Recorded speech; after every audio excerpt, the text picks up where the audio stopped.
Friends, I welcome everyone to the YouTube channel Diagnosis Putina. I thank our audience. I thank all those who gather in front of their screens, who, like us, eagerly want to collect information, analysis and figure out what happened, both in Washington, where President Zelensky and European leaders were present, and, of course, in Alaska, where Donald Trump and Putin met. Many people talk about the historicity of these events. Many people say that this could really end the war in the long term. But today we will figure it out. Is all this just propaganda and emotional injection, or are there really some very positive forecasts behind this? But before I introduce our guest today, before we begin our conversation, I urge each and every one of you to subscribe to the YouTube channel Diagnosis Putina. Be sure to leave us a like. Remember that in this way you support our work, support our broadcasts, help them spread. And, of course, share your point of view, your opinion. What is happening now? Do you believe in diplomacy, in the possibility of a meeting at the highest level, a meeting of three, a summit of three, or a meeting of President Putin and President Zelensky? Well, the most interesting and most difficult question, of course, as always prepared for our guest today. I present it to you with great pleasure. Today our conversation will take place in the company of Evgeny Kиселёв, a journalist, TV presenter, blogger. Evgeny Alexeyevich, hello. Thank you very much for being with us. Hello, Alyona. I am glad to see you. I am glad to see everyone who is bringing you together now. Yes, friends, by the way, I will remind you that Evgeny Alexeyevich is our exclusive guest today, and you can, of course, see the famous TV presenter and journalist more often on his YouTube channel, which you should definitely subscribe to. We leave a link to it in the description. Evgeny Alexeyevich, I really hope that you will help us to tone down the euphoria and overly loud phrases with promises that Donald Trump loves. Yes, he manages to end 2 wars a month. And we need to figure out what really happened in the White House, what all these meetings really lead to, and so on. So let me, if you allow me, start with this blitz. Do you think that the meeting in Alaska and the meeting in the White House are historical events? Well, of course, they will go down in history in about the same way as the meeting between Trump and Putin in 1918. Do you remember anything about that meeting? That it went badly? Well, I asked many people. Friends, comrades, colleagues, guys, let's remember together what happened in 2018 at the meeting with Trump. A painful silence. No one can really meet, ask, or remember anything. Although in reality, everyone later, with the help of my prompts, remembered that it was at that very meeting that Trump was asked, "So, have you found out whether there was an operation to influence the American elections, started by Russian special services, or not? Was there Russian interference or not?" And Trump said, "There was no interference. I trust Putin about this, right?" And Vladimir said that we did not interfere in the American elections. And I believe Vladimir, there was no interference. I will not delve into the detailed documentation, including in the Robert Mueller report. Remember, there was a whole huge report by Robert Mueller. In this very interference, there were specific criminal cases that were opened and some of them were brought to a guilty verdict against people who were involved in all this. A separate story. But the price of that statement by Donald Trump, "I believe that there was no interference," is approximately equal to the price of Trump's current statements, and about the fact that I believe Putin wants peace. Yeah. I believe that Putin, as strange as it may sound, wants to end this war. Yeah. Tell this to the people who live in those cities that were subjected to another missile and drone attack last night. Tell the relatives of those killed in the latest bombing of Kharkiv. Listen to what Zakharova still says, what Lavrov says. We didn't want to seize anything. Not Crimea, not Donbass, not Novorossiya, nothing. We came there to protect Russian people. Yeah. And who lives there under your bombs, if not Russian-speaking Ukrainians?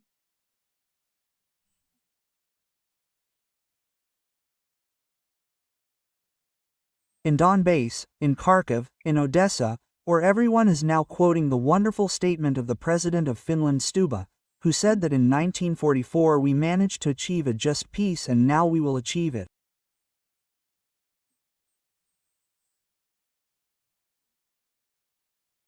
And Maria Zakharova is indignant. I don't remember her quote, but the point is, how can you even say such things out loud? What a disgrace. Finland fought against the Soviet Union on the side of Nazi Germany in 1944. Masha, I just want to say, go ahead and reread the history of World War II. It wasn't all that simple there.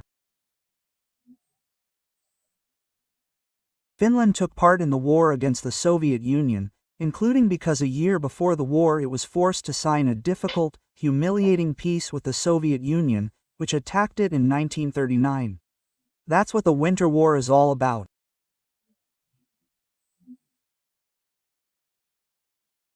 Oh, Allion. So many, they say, empty speeches and meaningless events.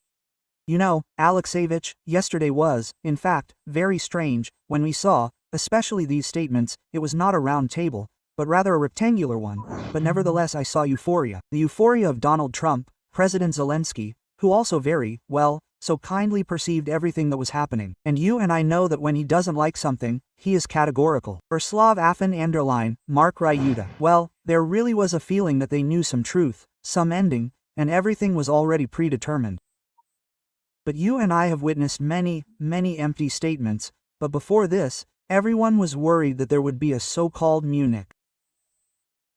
I don't know how tired you might be of these comparisons. There are too many of them from World War II, from the beginning of the war, with Hitler and everything else, but this is simply an analogy that is closest to us. And so everyone was afraid that we would be offered a very difficult and shameful peace. A very, well, conditional peace, in fact, capitulation. What do you think, Yevgeny Alexeyevich? Have we moved away from the abyss when we could be inclined to do something, or are difficult decisions still being made behind the scenes, behind closed doors, and, as the Western press writes, Zelensky is being squeezed? Time will tell. You and I have a minimum of information. And we are chewing over everything, talking about Alaska, talking about a meeting in Washington, some funny details. Well, I'll give you a specific one example.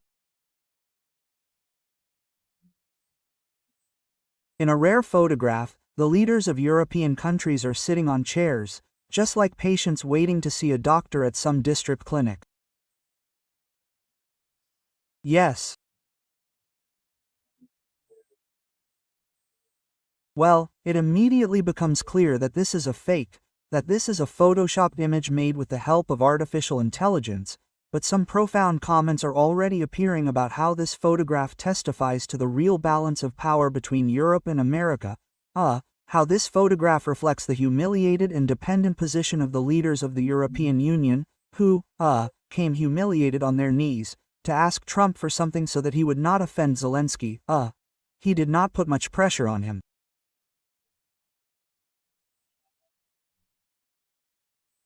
In fact, at the summit, everything happens completely differently. And it was clear that some of the leaders of the European Union who were present there, Macron, Merz, Starmer said, behaved quite confidently with Trump. It is clear that there were elements of discussion and elements of controversy. But in real life we can state this. In essence, the Europeans told Trump, okay, we're coming to you. We are going to you together with Zelensky, quote, and Trump could not object to this. In fact, I would even say, post factum, after all these, words of support for Zelensky were heard, after the video conference with Washington took place, on the eve of the meeting, I don't remember whether it was on Saturday or Sunday, but the fact is that, in fact, without prior arrangement, the leaders of the European Union, came to Washington, came to the White House, stood next to Zelensky and said, "We will not let our ally be offended."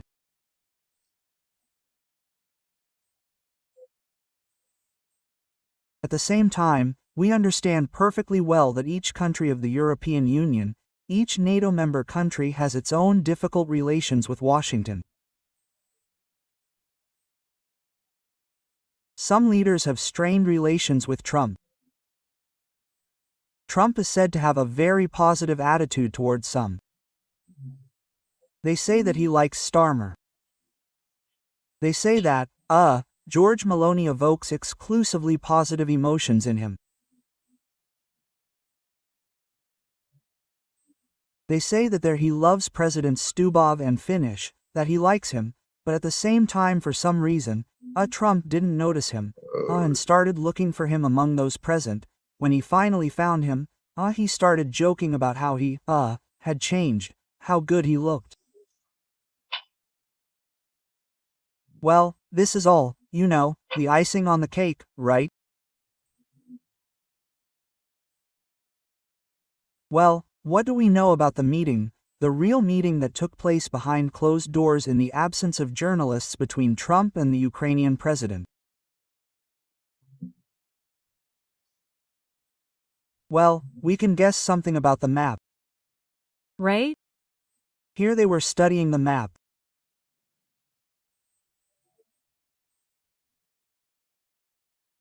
I don't remember the name of this British journalist, but in general, one of the correspondents, a representative of the BBC, when the meeting was already starting, noticed that they brought a very large map of Ukraine into the Oval Office, on which the areas under the control of the, Russian army were colored in brown.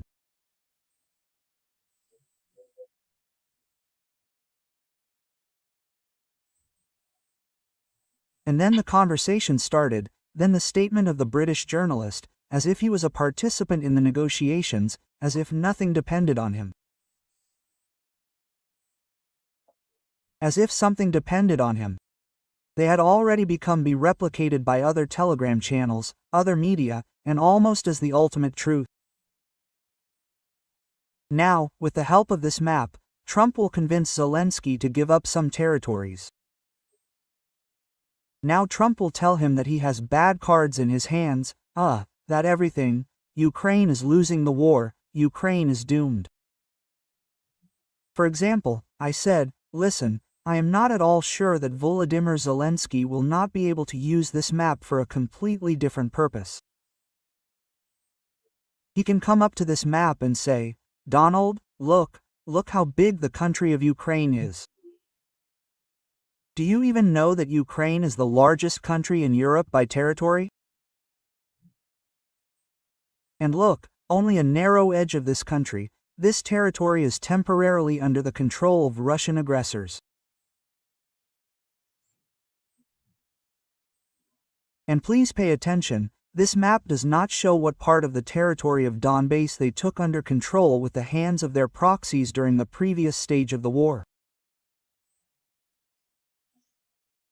The war did not start in 24, not in 22, but in 14, and continued with varying intensity over the next 8 years. And these Russian proxies, and sometimes Russians, as it was, for example, in Debaltseve, when you know about the Minsk agreements. The Minsk agreements were signed in much the same way as the Russians are now trying to negotiate with us. With one hand, they are discussing something there in diplomatic negotiations, and with the other hand, they are conducting military operations. And then these same Minsk agreements were actually imposed on Ukraine under the threat of a military catastrophe in the Debaltseve area.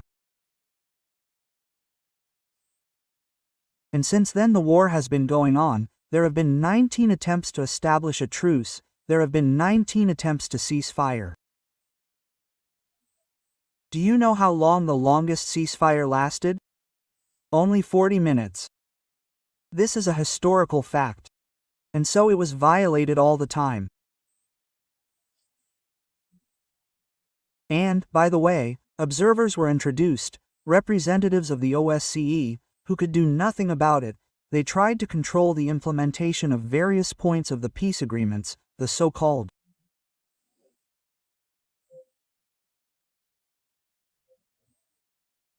withdrew troops, withdrew heavy weapons. At night, these guns were quietly returned to their previous positions. And again, another shootout would begin. And look, not all of this territory that you are showing me now was occupied as a result of the war. Only part of it. Oh, and look, please, if you took a pencil, a pointer, or just a finger, Vladimir Zelensky could show you the sections of the contact line. But you know, there are such sections on the front where the Russians practically did not advance at all during the entire 3 years of the war. Because these sections were the most fortified, the most adapted to resisting the aggressors. And so, you understand, now the most prepared for defense, the most fortified region of Ukraine is being proposed to be surrendered without a fight. Yes, and for what reason? Just explain to me.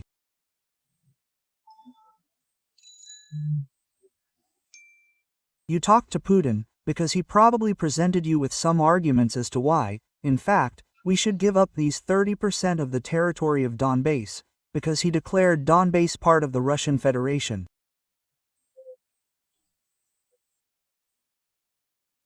Well, we rather heard the Otvedkata that he swears not to advance further, yes, not to go further territory.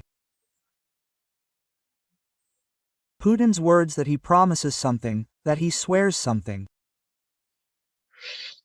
Well, I think that even Trump does not believe him, no matter how obvious it is to him, of course.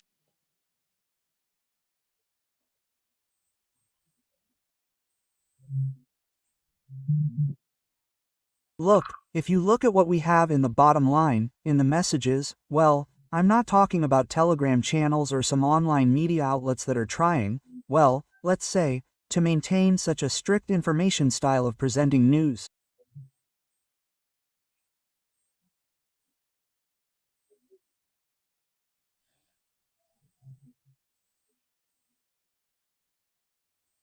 And in the rest, we see where these are such authors' channels or authors' blogs of some popular political observers, what different people write on Facebook. This is, in general, a wave of indignation about the fact that, yes, how this red-haired idiot, absolutely out of his mind, Razmatic, who says one thing today, another tomorrow.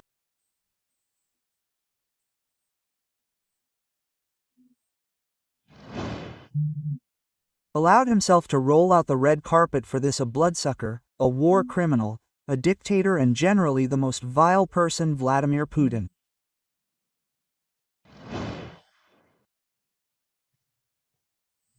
Well, I have to sadly state that, well, once again, for several days I probably was also involved in this at times, we were all indignant, shaking the air. Well, in real life, nothing happened. There's no deal. God bless him with the red carpet, God bless him with the military orchestra. God bless him, with Trump, who tried in every way to demonstrate hospitality and courtesy towards Putin at the beginning of the meeting, especially.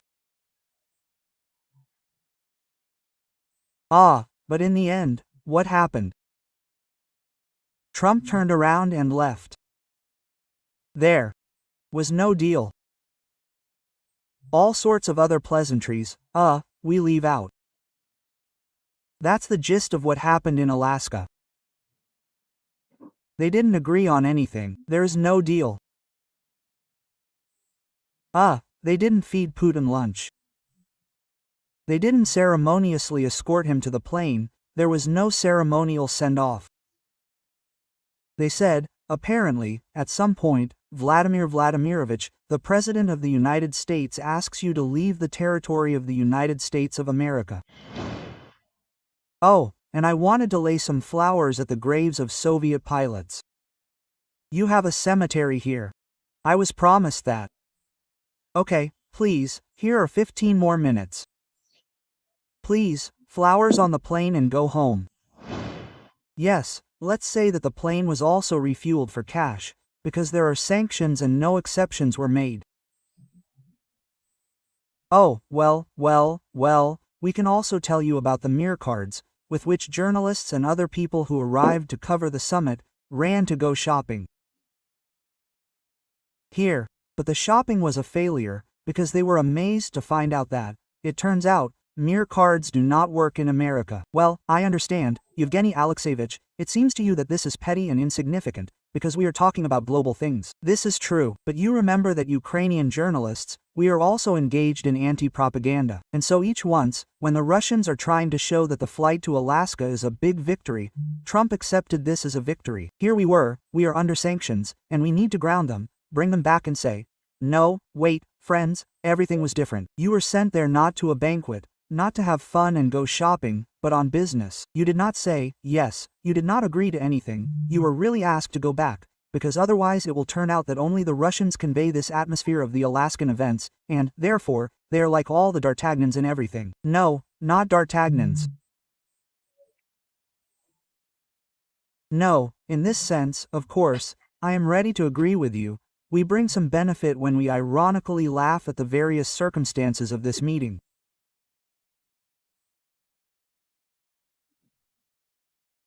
But let's just say, well, a few important things. We did not agree on anything.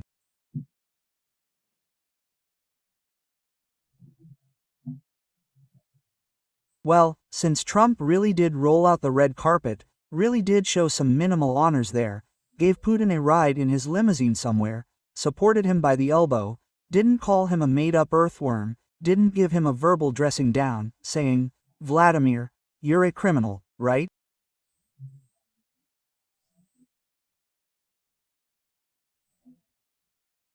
Your hands are covered in blood. No, of course, I didn't intend to do that. That's it. There are rules of diplomacy that suggest that no matter how unpleasant your negotiating partner is to you, if you want to achieve something, show him at least formal respect. At least show him cold, but signs of attention. Thank God, they haven't kissed each other well. Even old man Brezhnev couldn't resist in his time. He went for a kiss with Jimmy Carter when they signed the USV-2 treaty at a meeting in Vienna in 1979. Oh, and I remember that moment. Carter hesitated for a second, but then, all the same, he rewarded Brezhnev with a kiss in return.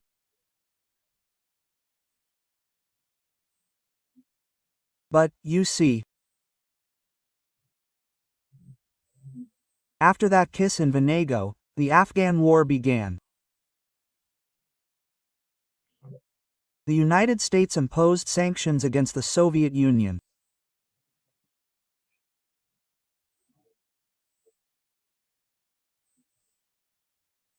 The rapid decline of the previous, good level of relations between Moscow and Washington in the 70s began, a terrible abyss that ended, in fact, in the collapse of the Soviet Union and the death of the Soviet state, those events that Vladimir Putin likes to call the greatest geopolitical catastrophe of the 20th century.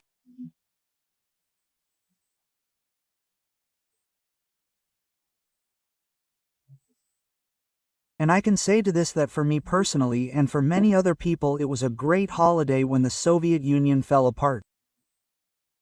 Yes, there is always a holiday with tears in the eyes.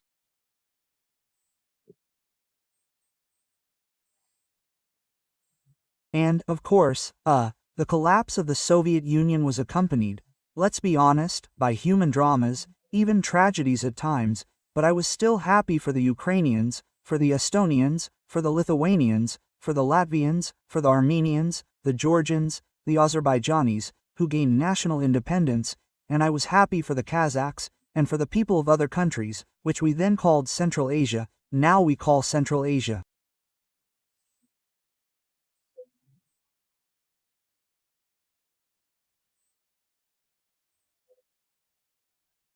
But the real geopolitical catastrophe of the 21st century is the return of the Bolsheviks, who are now disguised as Putin's supporters, as Russian neo-imperialists.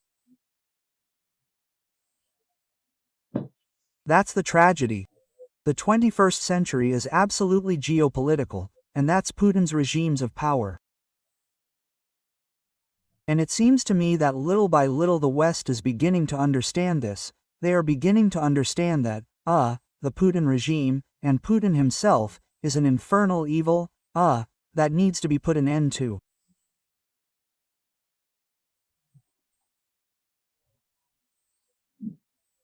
The task is much more difficult, complex than the liquidation of that infernal evil that was the Hitler regime in Germany in the 40s.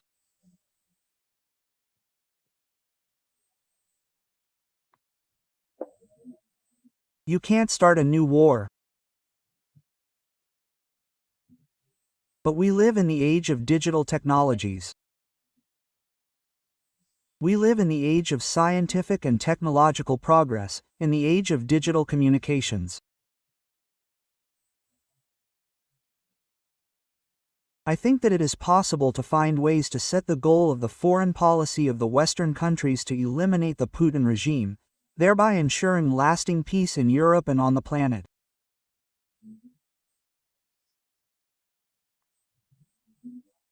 The only serious threat to peace today comes from Moscow, not even from Beijing.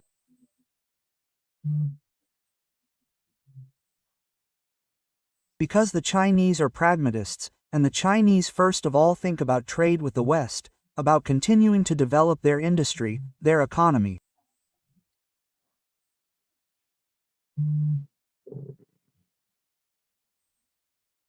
I do not believe that the Chinese want a new world war with the global West or the global North, just as I am sure that both the Europeans and the Americans will be able to come to an agreement with the Chinese, but they cannot with Putin.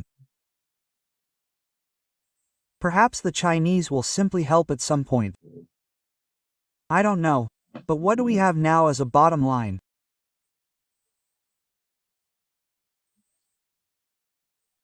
As a bottom line, we have the negotiations that took place in Anchorage, Alaska, which ended in nothing, which ended only with Trump organizing a meeting with Zelensky and the leaders of the European Union in Washington, which, judging by everything, also ended in an unclear outcome.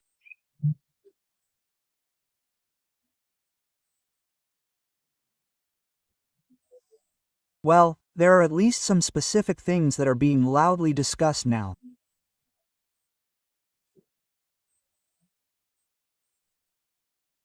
We will provide strict security guarantees. We will work on a system of security guarantees for Ukraine for the period when the war is stopped, when the negotiations begin. Well, yes, they promise that within the next 10 days they will develop a certain plan with security guarantees, and we will see them. Yevgeny Alexeyevich, but essentially a meeting between Putin and Zelensky is also being announced. Yes, you know that yesterday during these negotiations in the White House, Trump called Putin, and Putin seemed to have agreed to this meeting. Do you admit, I won't ask here whether you believe it or not, but do you admit that this meeting could really take place by the end of August for 2, then for 3? And do you have any expectations, in the sense that you know for sure that our views on ending the war, to put it mildly, do not coincide? The cannibal wants to eat his victim to the end, to occupy to the end, and not stop somewhere in the middle. Therefore, this summit and this meeting, they seem realistic to you.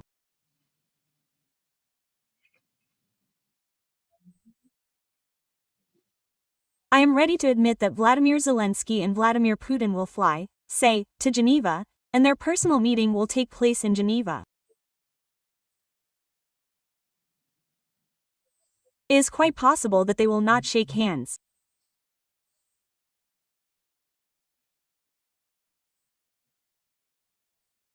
And it is quite possible that specialists in diplomatic ceremony and protocol, employees of the relevant protocol departments or departments of the two foreign ministries will be able to organize the meeting in such a way that its participants are relieved of this need to shake hands.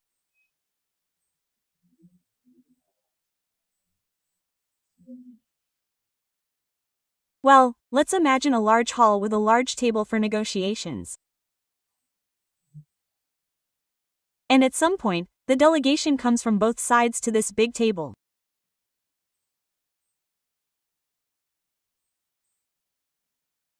And it is so big that you can't bend over it and extend your hand to your vis-a-vis.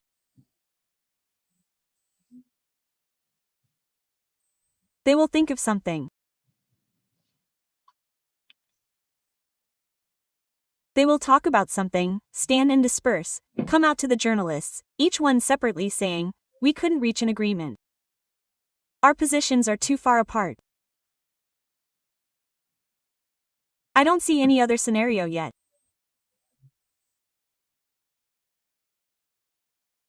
That is, it turns out that the idea itself is mythical, but one way or another, you know that the question is being raised. This is, perhaps, such a Yevgeny Alexeyevich and $1 million question, and the final one.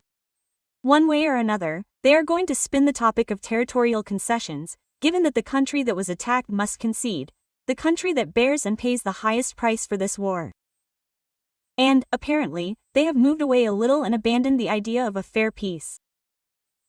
But President Zelensky made it very clear yesterday that no one is going to give in to Donbass or leave Donbass. That is, it turns out that most likely, even at the start, even before the summit, before the meeting itself, it is already obvious that there are no points of contact. I always leave a small chance that some kind of scene is being played out before us, yes, and President Zelensky, who says one thing to Trump, but then something else, what he may actually think, says publicly. Okay, let's fantasize.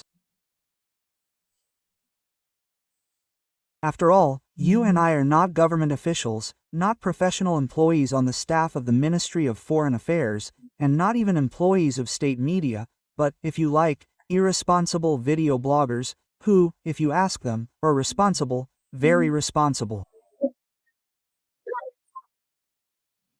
Well, nevertheless, I will allow myself to fantasize. Putin and Zelensky had a good meeting. And, Putin says to Zelensky, "So, okay, you give me Donbass.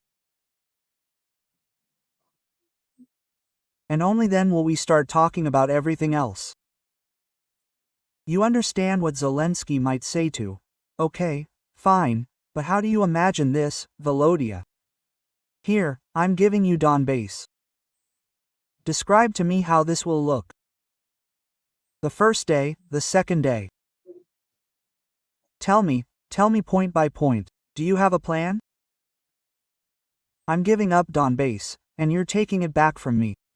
Let's talk about this." Here's what Zelensky might say, right? "And what are you giving me in return?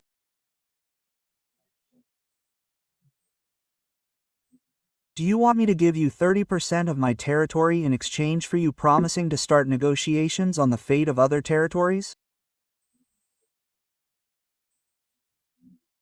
After all, this is roughly how you formulate your proposal. Ukraine leaves Donbass, and we promise to start negotiations on the fate of other territories. And what territories are you talking about?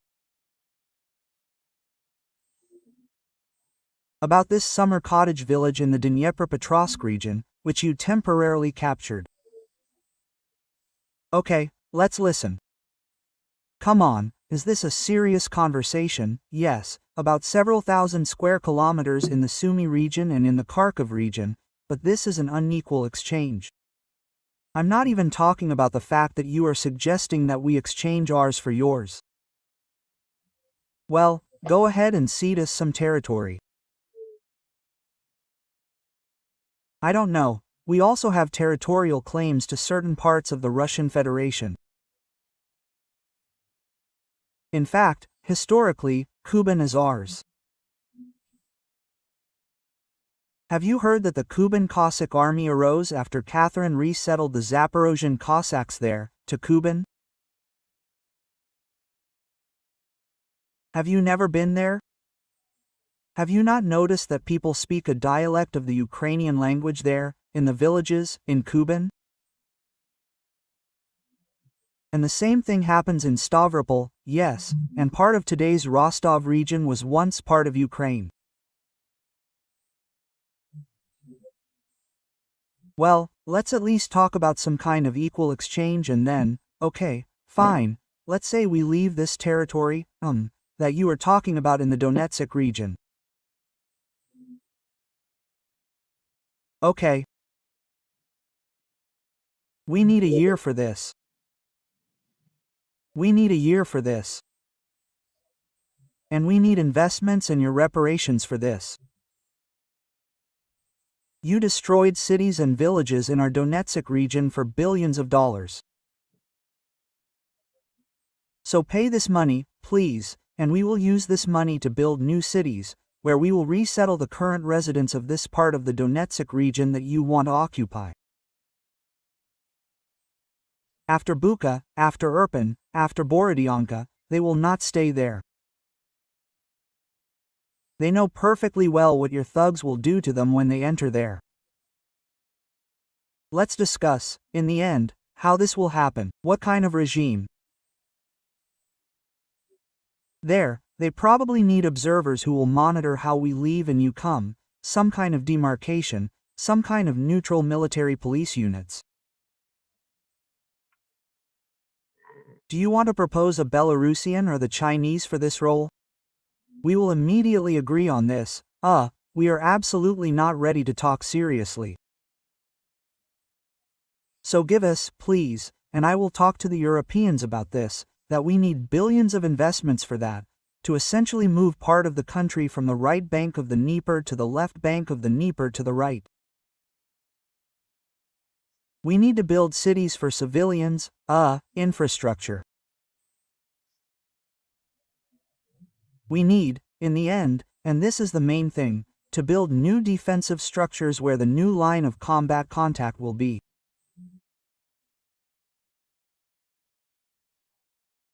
You know, this is why you want to, let's be honest, this is why you want to seize the Donbass completely, because that's where we have the largest, most serious fortified areas built a long time ago, which you want to take under control. Now I'll call Trump, I'll call Starmer, I'll call Merz and say that, guys, in principle, this option is possible, but first we need to build, figuratively speaking, the Mannerheim Line 2.0.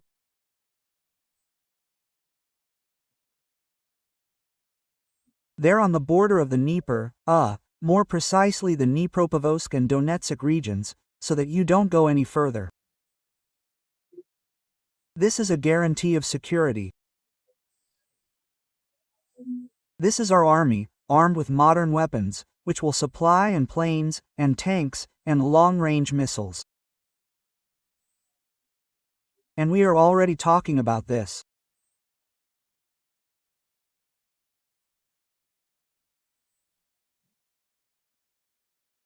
Plus, if you need this scorched earth, the new Mannerheim line or some new Turkish rampart that will protect us from your orcs.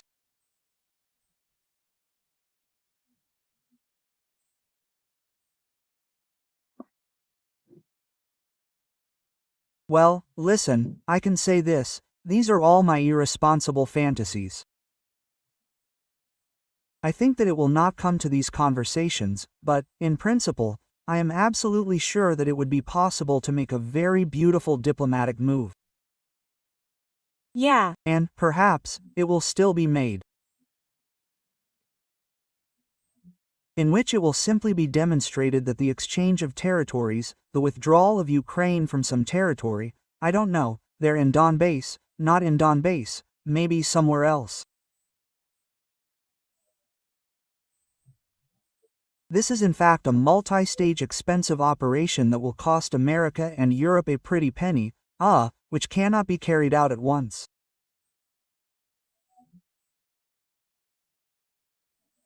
And thus prepare, if you like, a deeply echelon political and diplomatic defense of Ukraine. To say, okay, fine, so, let's not throw words around, but let's face it, what is a territorial exchange? It is a military diplomatic or diplomatic military operation, which can only be carried out over the course of a year, or maybe 2 or 3. Unless, of course, you want, for it not to be accompanied by a new royal policy, a new humanitarian catastrophe.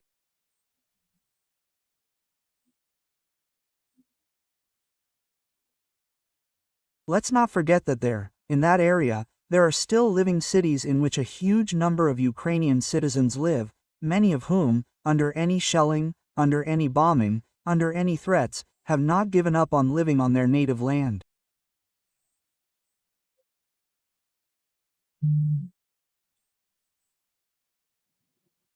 And the transfer of these territories to Russia means a humanitarian catastrophe for them. Let's discuss this too. Starmer, Merz, Meloni, Macron, are you ready to allocate additional funding for a project called the Territory Exchange?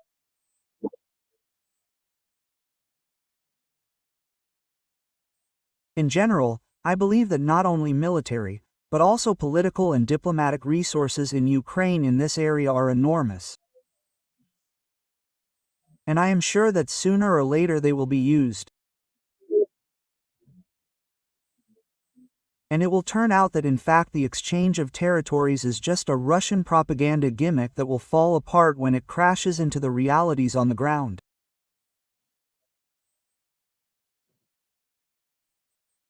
Yes, you said that we will fantasize as bloggers who can afford it there. But in fact, without preparing anything, you showed how crazy this idea is, which is really expensive and difficult to implement, and that, well, at the moment it is an absurd idea. It is worth nothing. Nevertheless, in the context of events after yesterday and the events of last Friday, we will follow what will happen, because on the one hand, Moscow does not seem to be saying no to all proposals, but the most important thing is, yes, where will all this lead? And we are analyzing them point by point. Well, as they call them in the West, these historical events. Thank you very much, Evgeny Alexeyevich, for explaining this to our viewers today. I am sure that many are wondering, what is going on? Is this really the end of everything in a good way?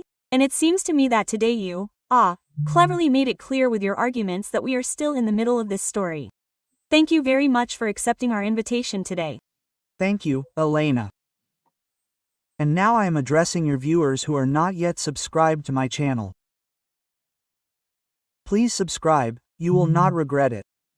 This is the pure truth. Yes, friends, the link is in our description. We are leaving the YouTube channel, the author's YouTube channel of Evgeny Kиселёв. And a good selection of YouTube channels is like a good library. You must always think about who you listen to, who you trust. Thank you very much, Evgeny Alexeyevich. We were glad to see you. Take care of yourself and see you later. Likewise. All the best, friends. Evgeny Kиселёв, TV presenter, journalist, blogger, YouTube blogger, was with us today. In fact, it is a difficult, voluminous topic, because there is a lot of populism, and fake news, and loud headlines.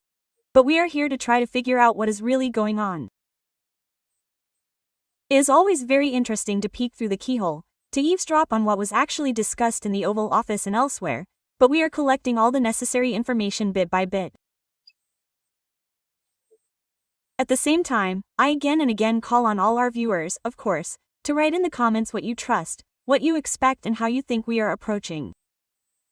Really, to the end of history, to the end of the war, or will Moscow, as always, and Putin, as always, screw everyone? Don't forget, friends, to leave us a like. Don't forget to subscribe to the Putin's Diagnosis YouTube channel. Here you will always find unique, exclusive information.